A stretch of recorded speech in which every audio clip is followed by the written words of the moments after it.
ಉಡುಗೆಯನ್ನು ಕೂಡ ಉಡ್ಕೊಂಡು ಬಂದಿದ್ದಾರೆ. ಇನ್ನು ತಾಯಿಗೆ ಇಟ್ಟಂತಹ ಸೀರೆಯನ್ನು ಕೂಡ ಬಾನು ಮುಷ್ತಾಕ್ ಅವರಿಗೆ ಕೊಡಲಾಯಿತು. ಅದರ ಜೊತೆಗೆ ತಾಯಿಯ ಮೇಲಿದ್ದಂತಹ ಒಂದು ಹಾರ ಅಂದರೆ ಒಂದು ಹೂವನ್ನು ಕೂಡ ಬಾನು ಮುಷ್ತಾಕ್ ಅವರಿಗೆ ಕೊಟ್ಟಾಗ ಅದನ್ನ ಸ್ವೀಕರಿಸಿ ಸ್ವಲ್ಪ ಹೊತ್ತು ಭಾವುಕರಾದರು.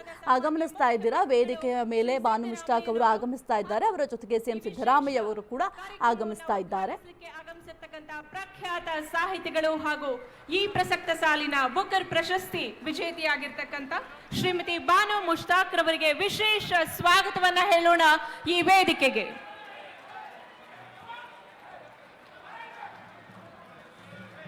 ಅವರೊಡನೆ ಆಗಮಿಸ್ತಾ ಇರ್ತಕ್ಕಂಥ ಎಲ್ಲ ಸಚಿವ ಮಹೋದಯರಿಗೆ, ಶಾಸಕರಿಗೆ, ಗಣ್ಯರಿಗೆ ಹಾಗೂ ಸರ್ವರಿಗೂ ಕೂಡ ಚಪ್ಪಾಳೆಯ ಪ್ರೀತಿಪೂರ್ವಕ ಸ್ವಾಗತವನ್ನ ಅರ್ಪಿಸೋಣ ಈ ವಿಶೇಷ ವೇದಿಕೆಗೆ.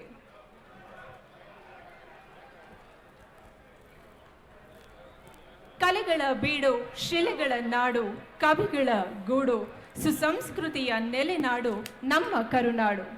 ಈ ಕರುನಾಡಿನಲ್ಲಿ ಜನ್ಮ ತಳೆದ ನಾವು ನಿಜಕ್ಕೂ ಧನ್ಯರು. ವೇದಿಕೆ ಕಾರ್ಯಕ್ರಮ ಇನ್ನೀಗ ಪ್ರಾರಂಭ.